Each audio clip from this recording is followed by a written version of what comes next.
Dalawang araw na trabaho. Ayan, mapapansin nyo mga kumbat, yung medyo may part na tumutulo na yan. Ayan. Sinadya ko yan mga kumbati gawa ng hapon.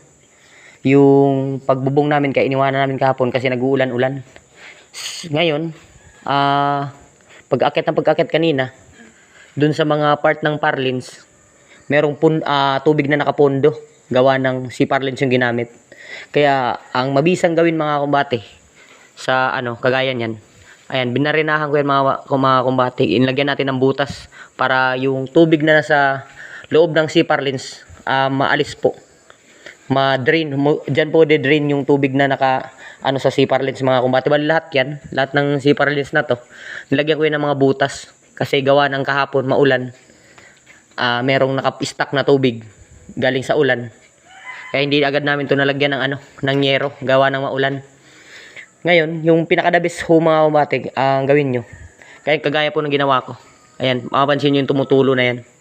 Mula yan sa parlina. Lagyan ko ng butas para dun sa, drain ang tubig.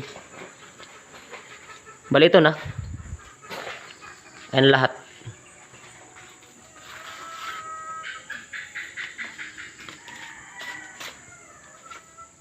Ayan.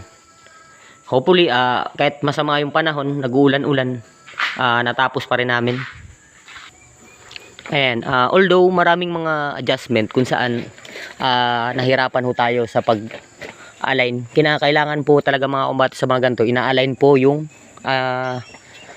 bubong. Hindi po pwedeng basta-basta lang po tayo mag-install ng truss. Ina-align po namin yan para mas maganda tignan sa mata yung resulta ng pagbubong. Ayan, dito sa sa part na to mga kumbati, itong tatlong poste na yan, hindi po talagang align, kaya ginawan po namin ng paraan kung saan ba tayo makakuha ng straight o tuwid na pamamaraan. So ngayon, ito na, okay na. Yung problema malit na problema, hindi na ho natin yan inaano mga kumbati. Ginagawa na natin ng paraan at saka dinidiskartehan natin kung paano gagawin. Kasi mga bagay naman po, marami pong diskarte. Kanya-kanyang hong diskarte yung pamamaraan ng trabaho. Ayan. Bali dito ho kami sanay sa mga gantong klaseng diskarte.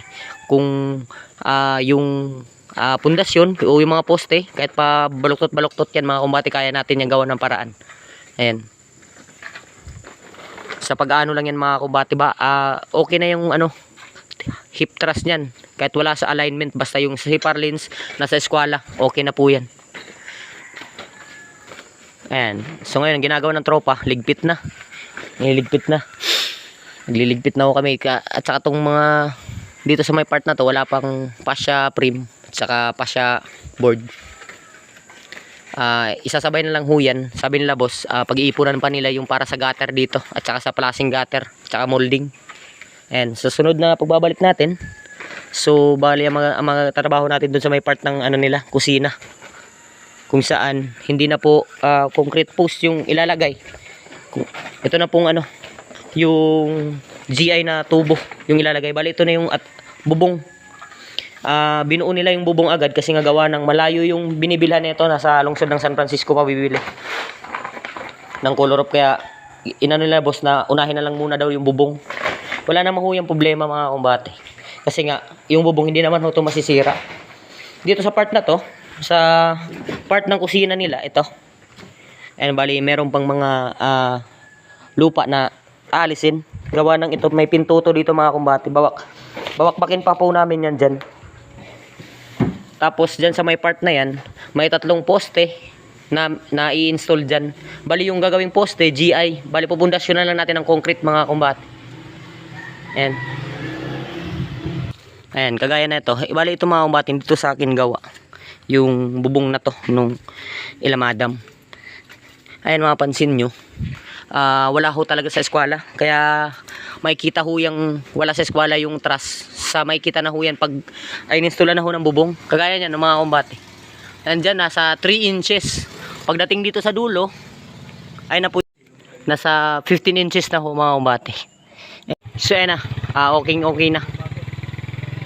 Talagang mabusisi yung pag-i-install gawa ng ayaw nating mapahiya sa ating amo mga kababayan. Makikita nyo. Talagang kahit balu-baluktot yung mga poste, nagawan ho natin naman yung paraan. So sa part na to na rin, and is talagang straight na. Bali, hopefully, next project na ho tayo. Proceed tayo sa panibagong project.